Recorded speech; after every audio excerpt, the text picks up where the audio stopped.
بسم الله الرحمن الرحیم. السلام علیکم ورحمت الله وبرکاتو. قدرمنو، په دغه امید چې ان شاء الله العزیز روغ جوړ به او د باسن ریډیو دغه اسلامي نشریاتو انتظار وکوي. الله مو تل خوشاله، کامیاب او کامران لره.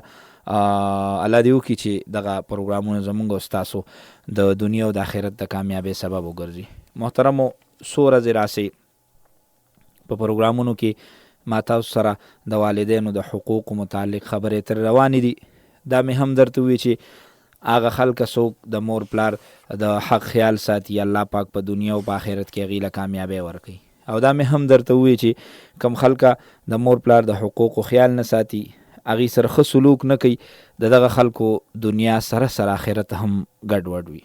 محترمو، په تیر یو پروګرام کې ما تاسو سره په دغه موضوع باندې خبرې اترې وکړې چې د مور پلار حقوق په هر ځای کې بیانېږي او هر چاته پته چې د مور پلار حق ډیر زیات دی، خو بیا هم خلک د مور پلار د حقوقو خیال نه ساتي. خلک د مور پلار بې ادبي کوي، مور پلار ته سپک نظر کوي. څه وجه ده؟ څه داسې اسباب دي چې د هغې په وجه دغه اولاد د خپل مور پلار خیال نه ساتي؟ په دغه اسبابو کې ما تاسو ته تقریبا چې یو 4 اسباب مخکې ذکر کړي په تیر پروګرام کې، چې دغه بعضې اسباب دي چې د هغې په بنیاد باندې دغه بچي چې راغټ شي نو هغې د خپل مور پلار قدر نه کوي. په هغې کې مې درته دا ویلي چې یاره مور پلار د خپل اولاد اسلامي تربیت نه کوي، د هغې په وجه دغه مسلې پیدا کیږي. دا مې درته هم ویلي چې بچي د غلطو خلکو سره ناسته پاسته کوي نو د هغې اثر په دې باندې کیږي، دی د خپل والدینو خیال نه ساتي. او دریم مې درته دا ویلي چې په دغه موجوده زمانه کې بچي د انټرنیټ استعمال کوي چې په هغې باندې د بېدینه خلکو ویډیوګان یا دغه شان فحش ویډیوګان ګوري او د هغې د دغه بچو په ذهن باندې غلط اثر کیږي. په هغه بنیاد باندې هغې د خپلو والدینو د حقوقو خیال نه ساتي. او بل مې درته څلورم یو سبب دا ښودلی چې مور او پلار د خپلو بچو سره بد اخلاقي کوي، د خپلو بچو وخت بې وخته بې عزتي کوي، د خپلو بچو سپکاوی کوي او خپلو بچو ته په سپک نظر ګوري. نو دغه بچي چې غټ شي بیا دی هم مور پلار ته په سپک نظر باندې ګوري. قدرمنو، نن په دغه پروګرام کې هغه 5م سبب تاسو ته ذکر کوم، د کمې په وجه چې اولاد د خپلو والدینو د حقوقو خیال نه ساتي، د کمې په وجه چې والدین د خپلو بچو په ذهنونو کې سپک ګرځي او بیا دغه بچي راپاسي او خپلو والدین ته سپک نظر کوي. دغه 5م چې کوم سبب دی هغه دا دی محترمو، کله کله بچي د ضرورت نه زیات یو څیز د مور پلار نه وغواړي، نو مور پلار د ډیر مینې او محبت د وجې نه دغه بچي له هغه ضرورت پوره کي، کم چې د هغه ضرورت نه دی، بیا هم د حد نه زیات دغه یو قسم فضول خرچي د دغه بچي دپاره وکړي. په اسانو ټکو به زه تاسو ته دا ووایم چې کله کله بچي مور پلار د حد نه زیات نیازبین کی، نو بچی د خپل حد نه زیات نیازبین کول هم دا یو قسم جرم دی.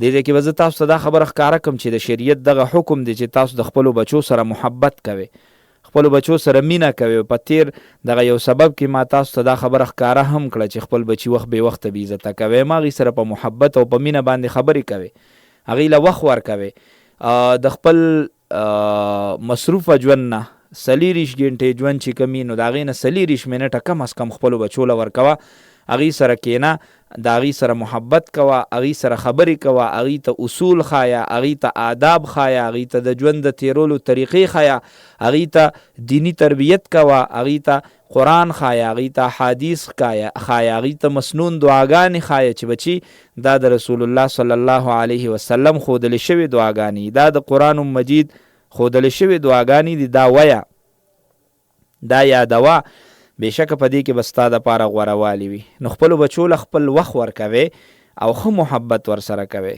خو بل کم چې نن زه تاسو ته ټکې ښیم نو هغه دا دی چې د حد نه زیات نیازبین کوه مه بچي. بعضې وخت کې خلک بچي دومره نیازبین کړي چې هغه څه غواړي وله راوړي، څه چې غواړي ګوره چې څه درنه وغواړي وګوره دا د ده په فایده کې دي که نه دي. تېره ورځ یو مشر ماله راغی، یاره جي دا بچی مې دی سبق لږه کمزوري کوي او سبق له نه راځي او دا واغه. نو ما ورته ولې؟ یاره جي وي لږ نور هم وران شوی دی. نو ما ورته څه وران شوی دی؟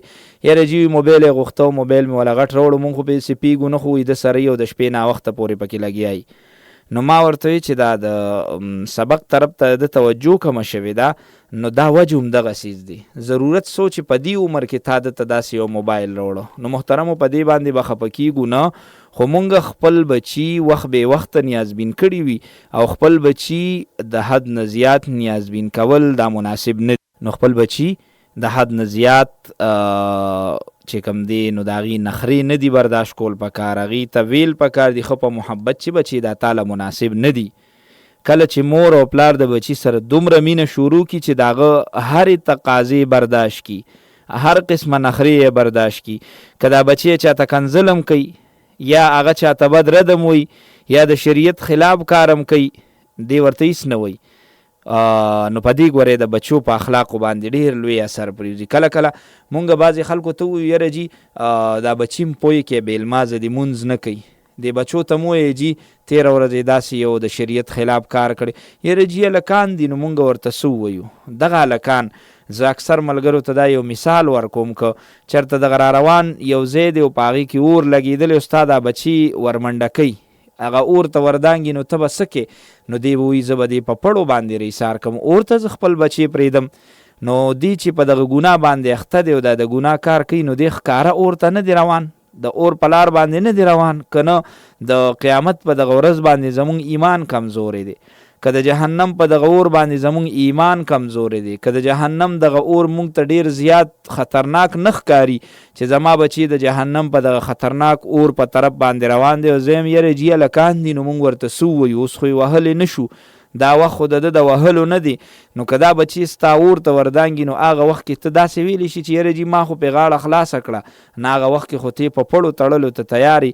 خو دلته چې دی د مانځه په ځای د یو ګناه ځای ته قدم اخلي، نو دې ځای کې ته دې نه منع کې.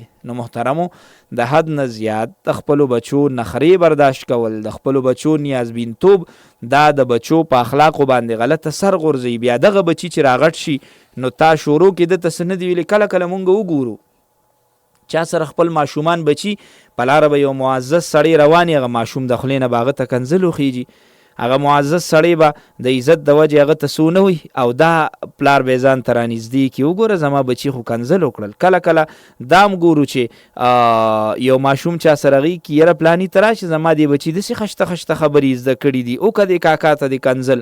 نو مونږ د هغه په خولې باندې چې کنځل وشي خوشحاله به شو، شاباس اوس دې بل ته مو که نه، دا هغه غلط تربیت دی، دا هغه غلطې نخرې دي. که لږ ورکوټې دي بچي داسې څوک نه کوي، مشر ته څوک کنځل نه کوي، نه مشر خلک عزت کوي. نو ته ورته په نرمه ووایه، په مینه محبت ووایه، که په مینه محبت باندې پوه نشي لږ په سخته ورته ووایه، که بیا هم نه پوهېږي نو زما په خیال چې ښه په سخته ورته ووایه، دغه د دې علاج دی. نو محترمو د خپلو بچو دا وخت بې وخته نخرې برداشت کول، دا بیا وروسته د بچو په ذهن باندې غلط اثر غورځوي، دا د بچو په اخلاقو باندې غلط اثر غورځوي.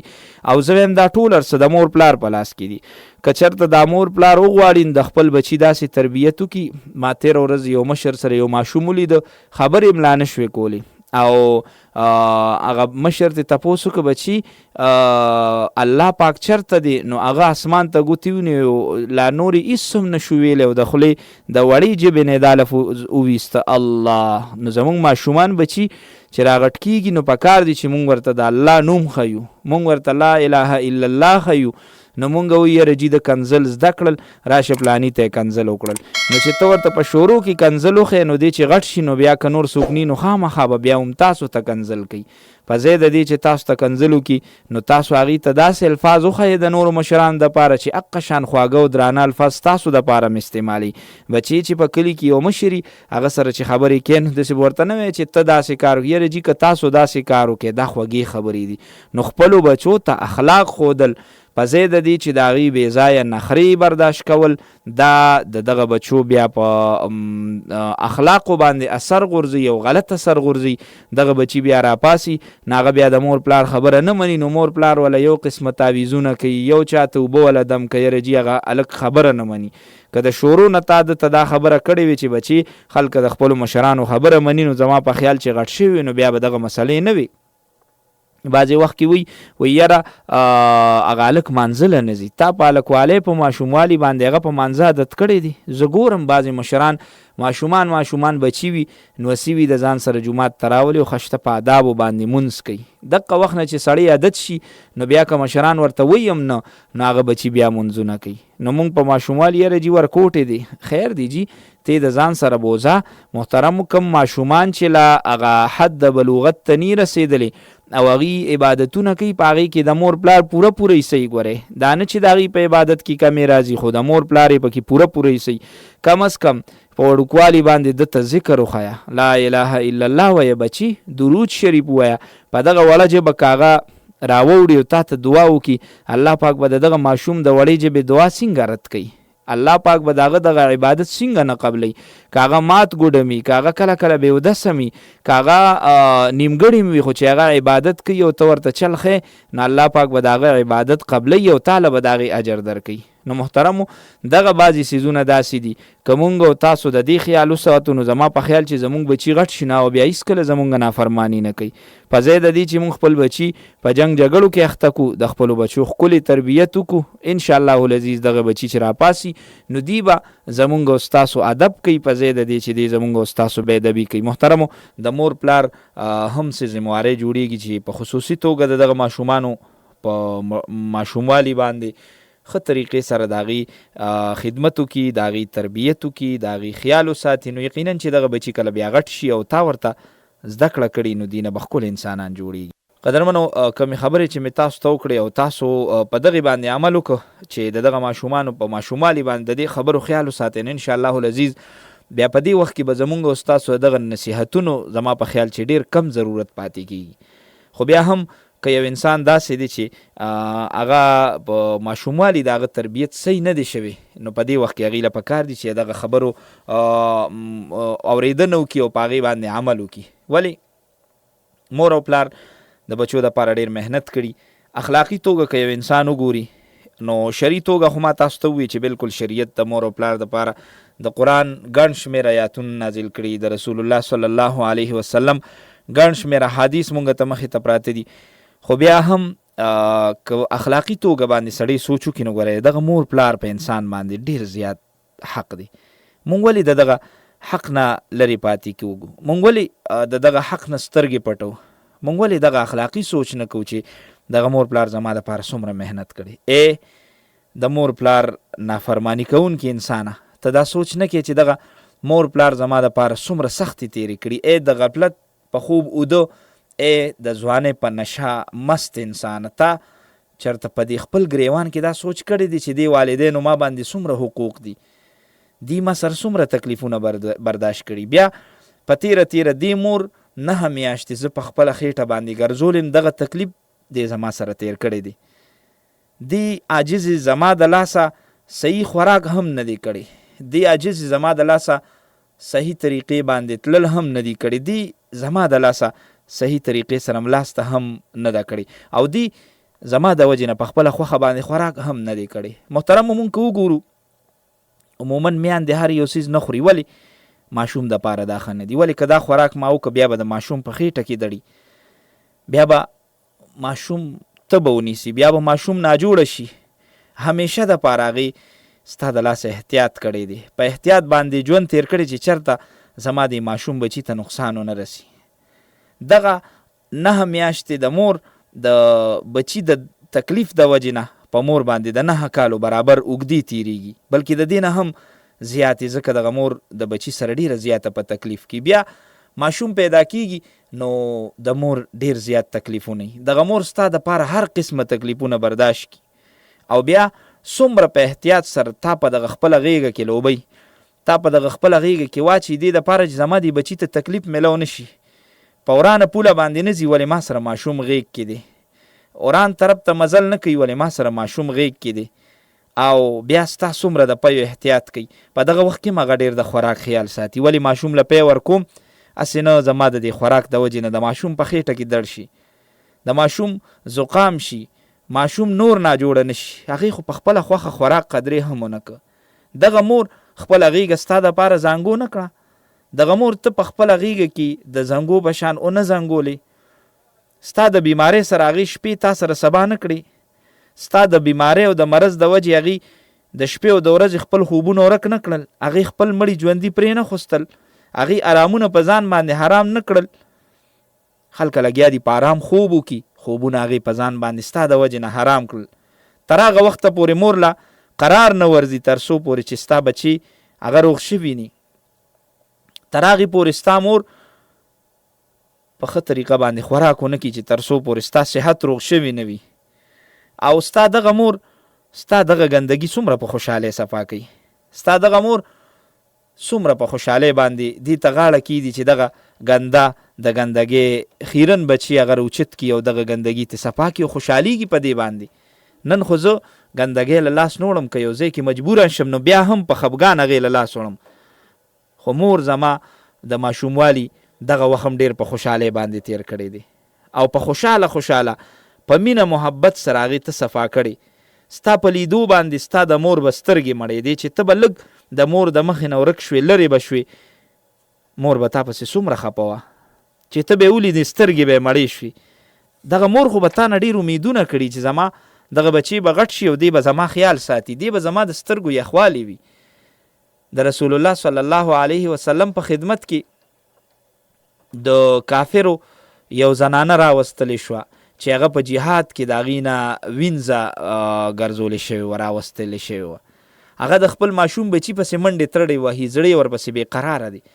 داسې ستا مور هم د ستا پسې به ډېر زړه بېقرار وي. ته وګوره چېرته په ماشوموالي د مور نه ماشوم لږ وروسته شي، لږ ترې ورک شي، لږ یو سایډ ته شي، د مور زړه هغه ګورې د کتو وي په دغه وخت کې.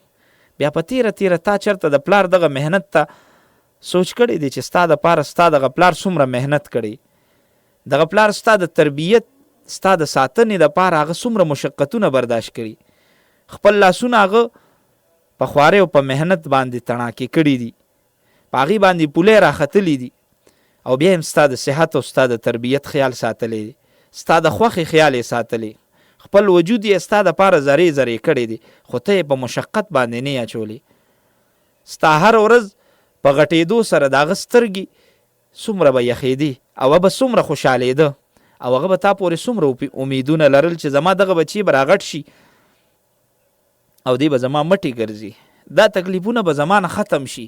والله دغه پلاران وګورئ، د هغې په زړه کې دغه یو ډېر لوی امید چې دا زما بچي به راغټ شي او دی به زما مټې ګرځي. دغه پلار چې هغه د شپې په تیاره کې ستا دپاره پاسي او هغه صرف دې دپاره ګټه کوي چې زما دا بچي ښه تعلیم وکړي، زما دا بچي دنه یو ښه انسان جوړ شي. که زما ژوند نن په سختو کې دی خو چې د دې بچي ژوند مې پر روان وخت کې په سختو کې نه وي، هغه ستا دپاره شپه ورځ ونه ګوري، ستا دپاره نرم او سخته ونه ګوري، هغه ستا د تعلیم خیال وساتي، هغه تاله د خوشحالۍ د ژوند د تیرولو دپاره لارې جوړې کړي. خو افسوس او صد افسوس چې تا هغه شان د هغې چې کوم حق دی هغه ادا نه کړي، تا د هغه په زړه کې او د هغې دواړو په زړونو کې په هغه امیدونو باندې خاورې واړولې، تا د هغې هغه ټول تکلیفونه او احسانات هیر کړل کوم چې هغې تا سره برداشت کړي دي. کله چې نن دی ستا محتاج شو، ستا د خدمت ضرورتمند شو، نو تا دی ته سپک وکتل، خپل ځان دی موړ که او دی اوږې پرېښوستل، تا خپل بچي او خپله بیبي هغه ماړه کړل او خپل مور او پلار دی اوږې پرېښوستل، تا دی طرف ته ترجیح ورنه کړه. ته خو د خپل بچو په بېعزتۍ باندې خفه کېږي، خو چېرته د مور پلار په بېعزتۍ تا له تکلیف در نه رغی.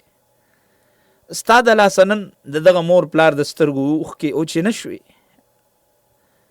حالان کې ستا رب ته د دې د وړاندې د اوف ویلو نه منع کړې، د دې د خدمت باره کې تا ته ستا رب ډېر زیات تاکیدونه کړي دي. ستا پیغمبر حضرت محمد صلی الله علیه وسلم تا ته د دې ګڼ شمېر حقوق بیان کړي، تا ته ستا پیغمبر دام ښودلي چې ستا دغه والدینو د قدمونو لاندې جنت دی، تا ته دغه پیغمبر دام ښودلی دي چې دغه والدینو په خدمت تا ته نفلي حج ثواب میلاویږي، تا ته ستا دغه پیغمبر دا هم ښودلی دي چې دغه مور او پلار مخ ته په کتو باندې تعالی الله پاک د قبول شوي عمرې او د حج ثواب درکوي. تا ته ستا پیغمبر دا هم ویلي چې ستا د دغه مور پلار په خدمت باندې تعالی الله پاک د یو جهاد برابر ثواب درکوي. ستا شریعت تا ته دا ټولې خبرې کېښوستې دې دپاره چې ته د هغې خدمت وکړي، ودې که د هغې خدمت. ای بې وفا او ای احسان فراموش انسانه، دا هر څه تا هیر کړل، دا هر څه تا شاته وغورځول، د دې بدن تا ته یو بوج ښکاره شو. حالانکې که تا د دې خدمت وکړه نو د دې دا خدمت به تا جنت ته بوځي، د دې دا خدمت ستا دپاره د جنت د تلو ذریعه ګرځي. او که تا د دې نافرماني وکړه نو د دې نافرماني به تا جهنم ته وغورځوي، د دې دغه نافرماني به په تا باندې د جنت دغه بوی حرام کی. محترمو، دغه د زړه د درد یو څو خبرې د هغه بچو دپاره چا چې د خپلو مور او پلار قدر نه دی پیژندلی، چا چې د خپل مور او پلار خدمت نه دی کړی، چا چې خپل مور پلار خفه کړي. حالانکې زه وینم داسې ډېر خلک الحمدلله چې هغې د خپل مور پلار خدمت کوي، د مور پلار خبرې برداشت کوي، د مور پلار سره ښه سلوک کوي. دغه خلکو دپاره هغه لوی لوی انعامات او وعدې دي کوم چې رب العالمین او د هغه پیغمبر د مور او پلار په خدمت او په ښه سلوک باندې مونږ او تاسو ته مخې ته ایښلي دي. محترمو، د دغه ټولو ماتو ګوډو خبرو خلاصه دا ده چې مور او پلار د انسان دپاره جنت هم دی او جهنم. که چېرته دغه مور او پلار خدمت وکړی شي، دی خوشحاله وساتلی شي، دا د انسان دپاره د جنت د تلو سبب ګرځي. او که چېرې دی خدمت ونه کړی شي، دی خفه کړي شي یا د دې بېعزتي وکړي شي، د دې دپاره د دنیا او د آخرت د دواړو د رسوایۍ او د جهنم د تلو سبب ګرځي. لہذا که د چا والدین ژوندي وي نو د الله دپاره دی د رب العالمین یو لوی نعمت وګڼي، د دې د خدمت وکړي، د دې د وړاندې د داسې خبرې هیڅ کله نه کوي چې د دې په هغې باندې خفګان راځي. رب العالمین دې زمونږ او ستاسو په زړونو کې د خپلو والدینو قدر واچي. الله تبارک و تعالی دې مونږ او تاسو له د خپلو والدینو د خدمت کولو توفیق را نصیب کړي. او د چا چې مور او پلار وفات شوي نو رب العالمین دې د هغې قبرونه د انواراتو نه ډک کړي او د هغې قبرونه د رب العالمین د جنت د باغیچو نه یو غټه باغیچه وګرځي. محترمو، پروګرام وخت را سره پای ته رسي. انشاءالله العزیز بل پروګرام کې به هم تاسو سره په دغه موضوع خبرې اترې کوم، په دغه امید چې انشاءالله العزیز د دغه پروګرام سره سره زموږ را روان پروګرامونه به هم په دغه نیت باندې اوري. الله مو تل خوشحاله، کامیاب او کامران لره. ستاسو دعاګانو محتاج محمد داود عابد ستاسو نه اخلي اجازت چې هر ځای کې الله مو تل خوشحاله، کامیاب او کامران لره. د لوی الله په امان.